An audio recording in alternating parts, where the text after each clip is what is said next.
Hello guys, welcome back to AP Budget 2024-2025. So ఇప్పుడు వచ్చేసి మనము ఈ యొక్క హౌసింగ్కి సంబంధించిన దేనికి సంబంధించిన ఆ యొక్క గృహ నిర్మాణానికి సంబంధించిన అంశాలన్నీ కూడా మనం డిస్కస్ చేద్దాం. దాంతోపాటు ఇంకా మిగతా అంశాలు ఏదైతే మిసిలినియస్ ఎనర్జీకి సంబంధించింది, పవర్ సెక్టార్కి సంబంధించింది, ఇరిగేషన్కి సంబంధించిన అంశాలు ఇవన్నీ కూడా జస్ట్ అవుట్లైన్స్ ఏనమ్మా. మ్యాక్సిమం ఇక్కడ నుంచి అంతా కూడా చూసుకుంటే ఆల్మోస్ట్ ఎండింగ్కి వచ్చేసాం. మనము ఇన్ఫర్మేషన్ ఓరియంటెడ్గానే ఉంటుంది, కాన్సెప్ట్ ఓరియంటెడ్ అనేది తక్కువగా ఉంటుంది. బట్ ఎక్కడైతే మనకి ఆ అదనపు సమాచారం అనేది ఎక్కడైతే అవసరం ఉంటుందో ఖచ్చితంగా అక్కడ క్లియర్గా మెన్షన్ చేస్తాను. సో ముందే ఈ యొక్క సెషన్ స్టార్ట్ చేయకముందే చెప్తున్నాను. సో ఇదంతా కూడా చూసుకుంటే ఎక్కువగా మనకి ఈ యొక్క నాలెడ్జ్ అనేది కాకుండా, కాన్సెప్ట్ అనేది కాకుండా ఇన్ఫర్మేషన్ ఓరియంటెడ్ అనే దాని మీదనే మనం ఎక్కువగా ఫోకస్ చేద్దాం. And examination point of view ఎక్కువ కూడా వచ్చే అవకాశం ఉంది. ఒకవేళ ఈ బడ్జెట్లో ఈ టాపిక్ నుంచి వస్తే ఎలా వస్తాయి? సో గృహ నిర్మాణానికి సంబంధించిన పేదవాళ్ళందరికీ కూడా ఉచితంగా ఇల్లు స్థలాలు ఇచ్చి ఇళ్ళ నిర్మాణం అనేది చేపట్టాలని చెప్పేసి ఆ యొక్క ప్రభుత్వాలు అనేది నిర్ణయించడం జరిగింది. అందులో భాగంగానే ప్రధానమంత్రి ఆవాస్ యోజన. సో దాదాపు ఈ యొక్క 3.1 కోట్ల మంది భారతీయుల కుటుంబాలు ఎవరైతే ఉన్నారో పేద కుటుంబాలు అందరికీ కూడా 2 కోట్లు వచ్చేసి గ్రామీణ ప్రాంతాలకి, 1 కోటి వచ్చేసరికి ఆల్మోస్ట్ పట్టణ ప్రాంతాల్లో పేదవాళ్ళు ఎవరైతే ఉన్నారో, మురికివాడలో ఎవరైతే ఉన్నారో సో వాళ్ళందరికీ కూడా ఉచితంగా గృహ నిర్మాణం చేయాలని చెప్పేసి లక్ష్యంగా పెట్టుకుంది. అందులో కొన్ని రాష్ట్రాలకి మనకి కొన్ని ఆ యొక్క లక్ష్యాలు అంటే స్టేట్ యొక్క కంట్రిబ్యూషన్ బట్టి ఆ యొక్క టార్గెట్స్ అనేది పెట్టడం జరిగింది. అయితే ఈ సంవత్సరం వచ్చేసరికి ప్రధానమంత్రి ఆవాస్ యోజన కింద గ్రామీణ ప్రాంతము ప్రధానమంత్రి ఆవాస్ యోజన, పట్టణ ప్రాంతం అర్బన్ అంటాము, రూరల్ అంటాం. సో ఎన్ని ఇల్లు అనేది కేటాయించింది ఈ రాష్ట్ర ప్రభుత్వం వచ్చేసి ఈ రాబోయే 4 నెలలు 5 నెలల కాలానికి ఎంత కేటాయించింది, ఎన్ని ఇళ్ళ నిర్మాణం అనేది లక్ష్యంగా పెట్టుకుందనే దాని మీద మనం కొంచెం ఫోకస్ చేద్దాం. సో 2020 నాటికి అందరికీ ఇళ్ళ నిర్మించాలి ఇవ్వాలని చెప్పేసి మా ప్రభుత్వం అనేది కృతనిశ్చయం అనేది ఉంది. సో జనరల్గా 2029 అనేది టార్గెట్స్. సో ఫస్ట్ క్వశ్చన్, ఎప్పటికల్లా ఉచితంగా ఇళ్ళ నిర్మాణం అనేది పేద కుటుంబాలందరికీ కూడా నిర్మించాలని చెప్పేసి ఏపీ ప్రభుత్వం అనేది లక్ష్యంగా పెట్టుకుంది అంటే మాత్రం ఆల్మోస్ట్ మీ అందరికీ తెలిసిందే 2029. సో వెనుకబడిన వర్గాలకి, సో ఎన్టీఆర్ నగరాలు, సో ప్రధానమంత్రి ఆవాస్ యోజన అయితే గ్రామీణ, ప్రధానమంత్రికి సంబంధించిన ఆవాస్ యోజన ఎన్టీఆర్ సిటీస్, ఎన్టీఆర్ నగరాలు ఏదైతుందో పథకం కింద ఆర్థికంగా వెనుకబడిన వర్గాలకి 25 లక్షల ఇళ్ళ పట్టాలు ఇవ్వాలని చెప్పేసి లక్ష్యంగా పెట్టుకుంది. 25 lakhs. ఓకేనా? ఈ ప్రభుత్వం వచ్చేసి ఇట్ హాస్ టార్గెటెడ్ 25 lakhs అన్న సంగతి గుర్తుపెట్టుకోండి. సో ఇల్లు లేని వాళ్ళకి ఇల్లు నిర్మిస్తుంది, ఇల్లు పట్టా లేని వాళ్ళకి 2 నిర్మిస్తుంది. సో ఇవన్నీ కూడా కొంచెం జనరలైజ్డ్ థింగ్స్ అమ్మ. సో ప్రధానమంత్రి ఆవాస్ యోజన పిఎం ఏదైతే మనం చెప్పుకున్న ఏవై నగరం కింద దాదాపు 6.9 లక్షల ఇల్లు, ప్రధానమంత్రి ఆవాస్ యోజన గ్రామీణ కింద 1.79 లక్షల ఇల్లును పూర్తి చేయాలని చెప్పేసి ప్రతిపాదించడం జరిగింది. నేను చెప్పా కదా ఇన్ఫర్మేషన్ ఎక్కువగా ఉంటుందమ్మా అని చెప్పేసి. సో కొన్ని టాపిక్స్, కొన్ని బడ్జెట్కి సంబంధించిన ప్రసంగాల్లో, కొన్ని బడ్జెట్కి సంబంధించిన సెక్టార్స్లో వీటి మీద మీరు కొంచెం ఫోకస్ చేయండి. ఈ ఫిగర్స్ మీద ఏదైతే ఒకవేళ ఫిగర్స్ నుంచి మనకి డాటా నుంచి ఎక్కువగా మనకి ఒకవేళ ఎగ్జామ్ అనేది ఆ బిట్స్ అనేది అడిగితే మాత్రం దీని మీద మీరు ఫోకస్ చేయండి. టోటల్ ఎంత లక్ష్యంగా పెట్టుకున్నారు, ఓకేనా? ఎన్ని లక్ష్యాలు పెట్టుకున్నారు వెనుకబడిన వర్గాలకి, ఓకేనా? మళ్ళీ ఇందులో రిజర్వేషన్ అనేది కూడా ఉంటుంది. సో అండ్ నగరం కింద ఎన్ని లక్షం ఇల్లు అనేది పెట్టుకున్నారు ఈ సంవత్సరం, అండ్ టోటల్గా ఎంత పెట్టుకున్నారు, ఎప్పటికల్లా పూర్తి చేయాలి. సో ఈ ప్రధానమంత్రి జన్మన్ ట్రైబల్ ఏరియాస్, ఓకేనా? ఆ యొక్క గిరిజన ఆవాసాలు, ఆ గిరిజన సమూహాల్లో ఉన్న వాటికి 15,000 అని చెప్పేసి, ఓకేనా? ఇది కొంచెం గుర్తుపెట్టుకోవడానికి ప్రయత్నించాడు, ఓకేనా? ప్రధానమంత్రి జన్మన్ పథకం కింద 15,000 ట్రైబల్ ఏరియాస్లో మనకి ఇల్లు ఉచితంగా ఈ యొక్క గృహ నిర్మాణాలు పక్కా ఇల్లు చేపట్టాలి అని చెప్పేసి లక్ష్యంగా పెట్టుకున్నారు. ఇవి స్టేట్మెంట్స్ అమ్మ. మేమే ఎగ్జామినేషన్లో ఎలా అడుగుతాడనే దాని మీదనే ఫోకస్ చేశాను కానీ ఎక్స్ట్రా ఇన్ఫర్మేషన్ మనం ఏమి ఇవ్వలేదు, ఓకేనా? So house site pattas will be issued to those without pucca house and house site, అది లేని వాళ్ళకి. సో ఎకనామికల్లీ వీకర్ సెక్షన్స్ ఎవరైతే ఉన్నారో వాళ్ళకి ఇల్లు నిర్మాణము, ఎన్టీఆర్ నగర్లు ఇవన్నీ కూడా కొంచెం నాకు తెలిసినంత వరకు మీకు ఈజీగానే ఉంటుంది. సో నీటి వనరులకి సంబంధించిన నిర్వహణ. సో ఇది పాత ఏదైతే జాగ్రఫీలో మీరు ఆల్రెడీ ఏపీ జాగ్రఫీ ఏదైతే ఉందో ఏపీ ఇరిగేషన్కి సంబంధించిన అంతా కూడా చదివే ఉంటారు నాకు తెలిసినంత వరకు. సో ఏ ప్రాజెక్ట్ ఎక్కడ ఉంది, ఏ ప్రాజెక్ట్ ఎక్కడ ఏ ఫేజ్లో ఉంది, ఎంత టీఎంసీ, అవన్నీ కూడా కొంచెం చూసుకోండి. సో ఇవన్నీ కూడా కొంచెం గత ప్రభుత్వాన్ని విమర్శించిన కొన్ని స్టేట్మెంట్స్ అనేది ఉన్నాయి, వాటిని నెగ్లెక్ట్ చేయండి. ఎందుకంటే మనకి ఎగ్జామినేషన్ అది అడగొచ్చు అడగకపోవచ్చు, బట్ అడిగినా కానీ మీకు కొంచెం ఆల్రెడీ మీరు ఆస్పిరెంట్స్ కాబట్టి దానికి సంబంధించిన తగిన సమాచారం అనేది మీ దగ్గర ఖచ్చితంగా ఉండే ఉంటుంది. లైక్ పోలవరానికి సంబంధించిన కానీ, ఓకే, హంద్రీనేవాకి సంబంధించిన కానీ, ఓకేనా? సో ఏదైతే ఆ ప్రాజెక్ట్స్ అనేది పెండింగ్ పడ్డాయి అవన్నీ కూడా మీ అందరికీ కూడా కొంచెం అవగాహన ఉండి ఉంటుంది. ఓకేనా? ఆ డయాఫ్రమ్ గోడ అనేది కూలిపోవడం, ఏజెన్సీలు మార్చడము. సో కేంద్ర ప్రభుత్వం అని చెప్పేసి వాళ్ళు ఆ జలశక్తి మినిస్ట్రీ వద్దని చెప్పినా కానీ వీళ్ళు దాన్ని కొంచెం ఏజెన్సీని చేంజ్ చేయడం, కాంట్రాక్టర్ని చేంజ్ చేయడం, ఇవన్నీ కూడా కొంచెం చూసుకున్నాము. సో గత ప్రభుత్వం పూర్తిగా నిర్లక్ష్యం వహించింది. వంశధార స్టేజ్ 2, సుజల స్రవంతి, వెలుగొండ, తోటపల్లి బ్యారేజ్ ఇవన్నీ మనకు అవసరం లేదమ్మా. సో ఎందుకంటే ఇవన్నీ కూడా క్రిటిసైజన్కి సంబంధించింది కాబట్టి మనకేంటంటే ఈ సంవత్సరంలో ఏం తీసుకొస్తున్నారు, సమగ్రమైన ఒక జల విధానం, కాంప్రహెన్సివ్కి సంబంధించిన ఒక ఇరిగేషన్ పాలసీ అనేది మేము తీసుకొస్తామని చెప్పేసి లక్ష్యంగా పెట్టుకుంది ప్రభుత్వం వచ్చేసి. ప్రతి పొలానికి నీటిని తీసుకెళ్లాలని లక్ష్యంతో. So to each and every farm field, irrigation to each and every farm field అనేది మన యొక్క లక్ష్యంగా పెట్టుకున్నాం. సో రాష్ట్రాన్ని కరువు రహితంగా తీర్చిదిద్ది త్రాగునీరు, సాగునీరు, పారిశ్రామిక అవసరాల కోసం ఇవన్నీ కూడా కొంచెం జనరలైజ్డ్ స్టేట్మెంట్స్. సో కొంచెం గుర్తుపెట్టుకోవడానికి ప్రయత్నించి చింతలపూడి ఎత్తిపోతల పథకం, సో బొడ్డేపల్లికి సంబంధించిన రాజగోపాలరావు వంశధార ప్రాజెక్టు 2వ దశ, so పులసబ్బయ్య Veligonda project, Handri Nivas Sujala Sravanthi project. ఓకేనా? ఖచ్చితంగా ఎట్టి పరిస్థితుల్లో మేము ఈ పోలవరం ప్రాజెక్ట్ అనేది కంప్లీట్ చేస్తాము అని చెప్పేసి మేము ఎట్టి పరిస్థితులు అని చెప్పేసి నిర్ణయం తీసుకుందామా. అది కొంచెం చూసుకుంటే ఇరిగేషన్ కోసం ఎంత కేటాయించారు. సో ఇవన్నీ కూడా ఏపీ జాగ్రఫీ రిలేటెడ్ కాబట్టి దానికి సంబంధించిన దాని మీదే మీరు కొంచెం ఫోకస్ చేయడానికి ప్రయత్నించండి. ఏమేమి ప్రాజెక్ట్స్ అనేది కంప్లీట్ చేస్తాము అని చెప్పేసి వీళ్ళు డిసిషన్ తీసుకున్నారు. పరిశ్రమలు మరియు వాణిజ్యం, ఓకే, ఇండస్ట్రీస్ ఏదైతున్నాయో మరియు ట్రేడ్కి సంబంధించింది. సో ఆల్రెడీ మీ అందరికీ తెలిసిందే ఇప్పటికే 6 పాలసీస్ అనేది ఈ యొక్క ప్రభుత్వం అనేది అనౌన్స్ చేయడం జరిగింది. 2024 నుంచి 2029 వరకు చూసుకుంటే ఈ యొక్క పాలసీస్ 6 విధానాలు, ఎంఎస్ఎంఈకి సంబంధించిన పాలసీస్ కానీ, ఇండస్ట్రియల్కి సంబంధించిన పాలసీస్ కానీ, ఫుడ్ ప్రాసెసింగ్ కానీ, ఈ యొక్క ఎలక్ట్రానిక్ సిస్టమ్ డిజైన్కి ఈఎస్డిఎం పాలసీస్ అనేది ఏదైతున్నాయో, అండ్ కాంప్రహెన్సివ్గా రాబోయే రోజులు డ్రోన్ పాలసీస్ అనేది ఏదైతున్నాయో ఇవన్నీ కూడా I think people already idea ఉంది. సో అవంతా కూడా ఏపీ ఎకానమీ ఏదైతే హయ్యర్ లెవెల్లో ఉంటాయో కొంచెం డీటెయిల్డ్గా. సో మళ్ళీ రాష్ట్రాలకి పెట్టుబడులు అనేది మళ్ళీ డెస్టినేషన్గా ఉండాలి. ఓకేనా? మళ్ళీ ఆంధ్రప్రదేశ్ రాష్ట్రం అనేది పునర్వైభవం. ఇంకా ప్రతిదానికి కూడా మీరు యాడ్ ఆన్ చేసుకుంటూ పోండి, అవన్నీ కూడా ఆటోమేటిక్గా వస్తుంటాయి మనకి. సో ఓకేనా? పెట్టుబడుల యొక్క గమ్యస్థానంగా తీర్చిదిద్దాలని చెప్పేసి ఆల్రెడీ ఈ యొక్క ప్రభుత్వాలు ఈ యొక్క ఎలాన్ మస్క్కి సంబంధించింది ఏదైతే ఉందో ఆ ఇండస్ట్రీస్ ఏదైతే ఉందో ఆల్రెడీ కర్ణాటక, ఆంధ్రప్రదేశ్, తెలంగాణ 3 కూడా పోటీ పడుతున్నాయని చెప్పేసి మీరు అందరూ కూడా తెలుసుకునే ఉంటారు. ఐ థింక్ అవన్నీ కూడా చూసుకుంటే మరి ఏది ఫైనలైజ్ అవుతుందో మనకు తెలియదు కానీ సో చూద్దాం, లెట్స్ సీ. సో అలా మీరు గుర్తుపెట్టుకోవాల్సింది, ఎక్కువగా ఫోకస్ చేయాల్సింది అంటే ఇండస్ట్రీస్కి ఇప్పుడు వరకు జూన్ నుంచి ఇప్పుడు వరకు ఆంధ్రప్రదేశ్ రాష్ట్రంలో పెద్ద పెద్ద కంపెనీలు అనేది ఎవరు వచ్చారు, ఇన్వెస్ట్మెంట్స్ అనేది ఎంత తీసుకొచ్చారు, ఏ ప్రాంతంలో పెట్టుబడి పెడుతున్నారు, ఏ రంగంలో పెట్టుబడి పెడుతున్నారు, ఏ ఇండస్ట్రియల్ కారిడార్లో పెట్టుబడి పెడుతున్నారు, ఏ ఇండస్ట్రియల్ కేంద్రంలో పెట్టుబడి పెడుతున్నారు, వాటికి సంబంధించిన ఆ ఇన్వెస్ట్మెంట్స్, ఆ యొక్క కేటాయింపులు ఎంత తీసుకొస్తున్నారు, ఎంతమందికి ఉపాధి కల్పిస్తున్నారు, వాటి మీద మీరు కొంచెం కరెంట్ అఫైర్స్లో ఆల్రెడీ మనకి ఎవ్రీ మంత్ అప్డేట్స్ వస్తుంటాయి కాబట్టి ఎంఓయూలు ప్రభుత్వానికి సంబంధించిన ఈ మెమరాండమ్ ఆఫ్ అండర్స్టాండింగ్స్ అంటాం కదా, సో దాని మీద అవగాహన ఒప్పందాలు ఏదైతే అవి వాటి మీద కొంచెం ఫోకస్ చేయండి.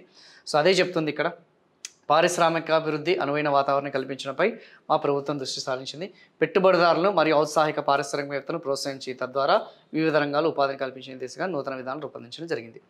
సో పారిశ్రామిక అభివృద్ధి పాలసీ 4.0 తీసుకొచ్చారు, ఎంఎస్ఎంఈ పాలసీ తీసుకొచ్చారు, ప్లగ్ అండ్ ప్లే ఏదైతే ఉందో సో రెడీమేడ్గా మనకు కావాల్సిన ప్లగ్ అండ్ ప్లే పారిశ్రామిక వాడల్ని ఏర్పాటు చేస్తున్నాము. ఒక ప్రత్యేకమైన విధానం తీసుకొస్తున్నాం, food processing, ESDM policies. So రాష్ట్రాన్ని పెట్టుబడుల గమ్యస్థానంగా మార్చేందుకు పెట్టుబడిదారులో మా ప్రభుత్వం మళ్ళీ ఆసక్తిని పెంచింది.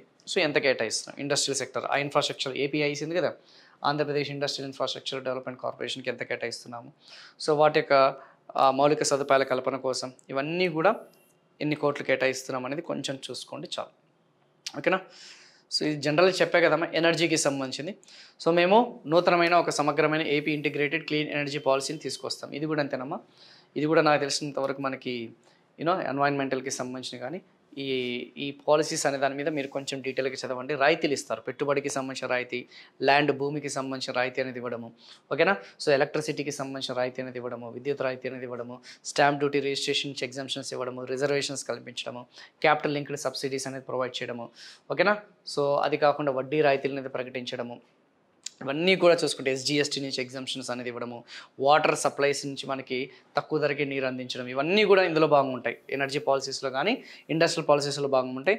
సో అవన్నీ కూడా కొంచెం చూడండి. సో 2030 కల్లా మీకు తెలిసింది రెన్యూబుల్ సోర్సెస్ ఆఫ్ ఎనర్జీ, పునరుత్పత్తి ఇంధన వనరుల మీద ఎక్కువగా ఆధారపడాలి. 2070 కల్లా పూర్తి స్థాయిలో 100% వచ్చేసి మనము ఈ యొక్క ఏదైతే ఉందో రెన్యూబుల్ సోర్సెస్ ఆఫ్ ఎనర్జీ మీదనే ఎక్కువగా డిపెండ్ అవ్వాలని చెప్పేసి లక్ష్యంగా పెట్టుకున్నారు. So promoting sustainable energy transition and clean energy technologies. ఇవన్నీ మీరు చదివే ఉంటారు already, I'm just giving some idea. So pumped storage power Kurnool జిల్లాకి సంబంధించింది. అండ్ సోలార్ పవర్ మీద ఎక్కువ ఫోకస్ చేయడం, విండ్ పవర్ మీద ఎక్కువ ఫోకస్ చేయడం, hydrogen power, green hydrogen power మీద, ఎనర్జీ మీద ఎక్కువగా ఫోకస్ చేయడం. సో దానికోసం మేము ఎక్కువగా ఆ యొక్క పెట్టుబడులను ఆకర్షించే విధంగా ఆంధ్రప్రదేశ్ రాష్ట్రాన్ని గమ్యస్థానం ఉంచే విధంగా మా నిర్ణయాలు ఉంటాయని చెప్పేసి. సో రాష్ట్రంలో సుస్థిరత, ఇంధన పరివర్తన మరియు క్లీన్ ఎనర్జీ సాంకేతికను ప్రోత్సహించేందుకు సమగ్రమైన ఆంధ్రప్రదేశ్ సమీకృత క్లీన్ ఎనర్జీ విధానం ప్రకటించడం జరిగింది. సో పునరుత్పాదక ఇంధన వనరులు, ఓకే. సో అంతేకాక రాష్ట్రాన్ని పెట్టుబడులు ఆకర్షించే గమ్యస్థానంగా మారుస్తుంది. ఎందుకంటే ఎనర్జీ అనేది మెయిన్ ముఖ్యం కదా. అయితే పథకంలో భాగంగా ఇప్పటి వరకు మనం చూసుకుంటే అవర్ గవర్నమెంట్ ఈస్ ప్రొవైడింగ్ లో cost power supply to aqua farmers.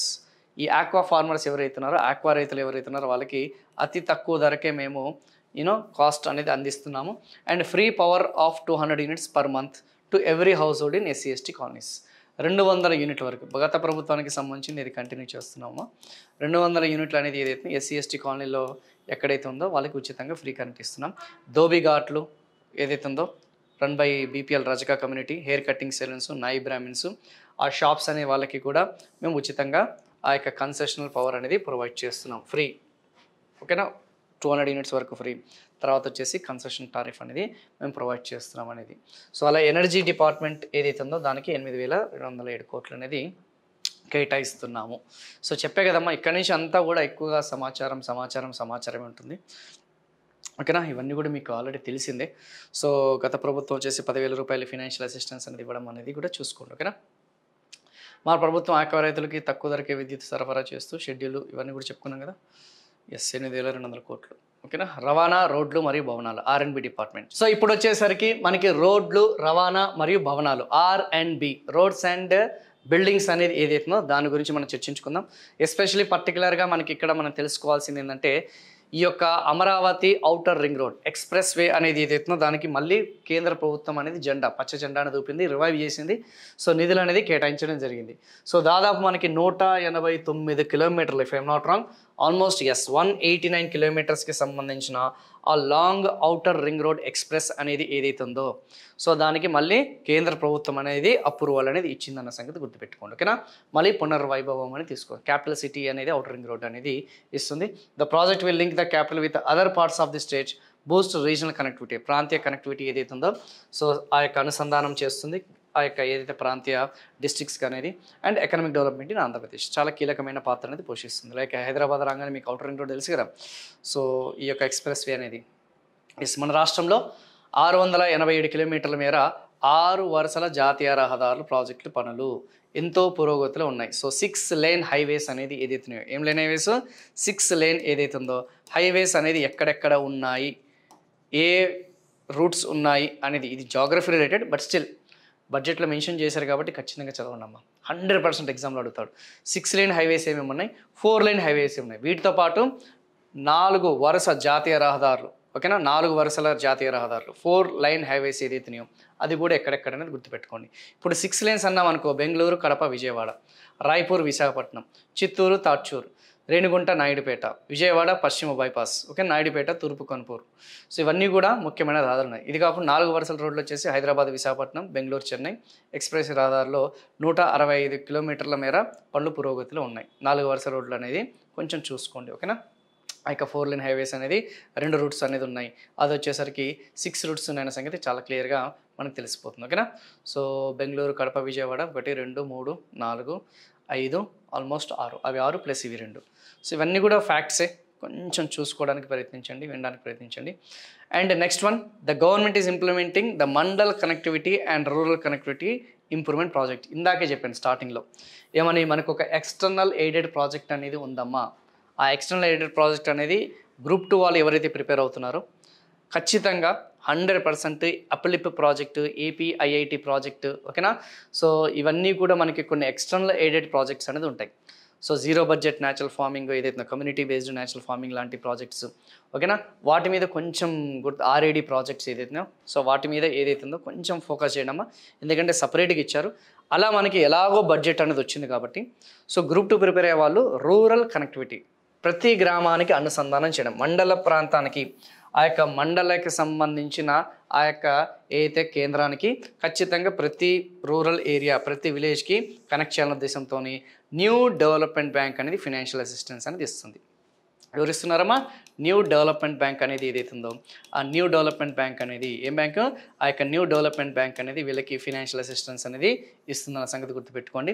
So ఎన్ని కోట్లు కేటాయించింది, ఎప్పటికల్లా ఫినిష్ చేయాలి, అవన్నీ కూడా మనము జనరలైజ్డ్గా డిస్కస్ చేద్దాం, బట్ ఎవరి యొక్క సహాయంతో.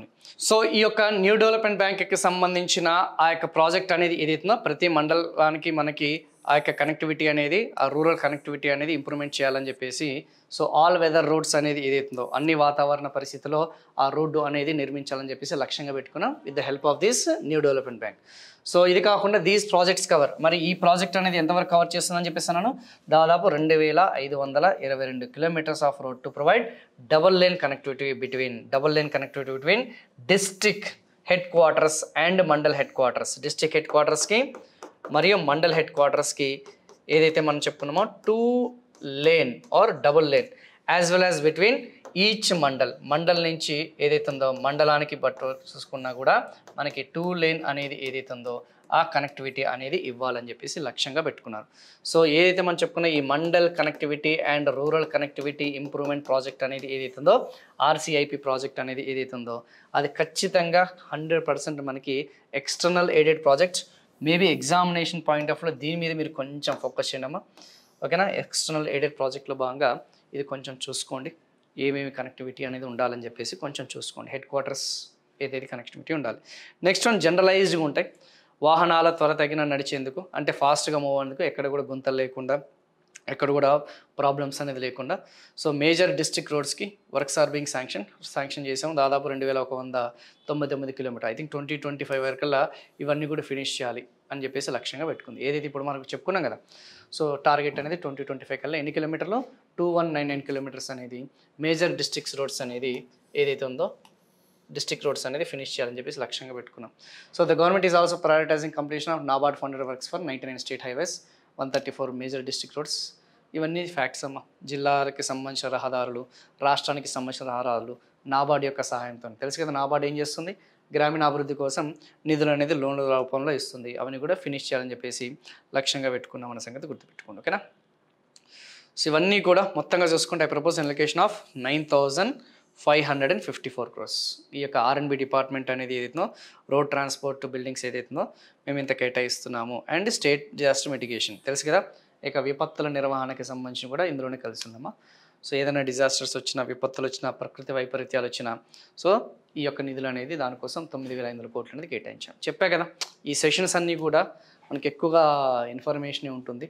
ఏదైనా ఉంటే మా అంటే అప్పటికప్పుడు ఆ సమాచారం అనేది మీకు అదనంగా ఏమన్నా 1-2 ఇవ్వచ్చేమో, కానీ మ్యాక్సిమం ఇన్ఫర్మేషన్ ఉంటాం. ఆల్మోస్ట్ నాకు తెలిసినంత వరకు నెక్స్ట్ సెషన్లో ఈ యొక్క బడ్జెట్ సెషన్స్ అనేది మ్యాక్సిమం ఫినిష్ చేస్తాను. తర్వాత ఈ యొక్క మీకు పథకాలతో కూడా ఆల్మోస్ట్ నేను మ్యాక్సిమం అన్ని పథకాలు కూడా ఇందులో ఎక్కడైతే మెన్షన్ చేశారో అవన్నీ కూడా అదనంగానే ఎక్కువగా సమాచారం అనేది ఇవ్వడం జరిగింది.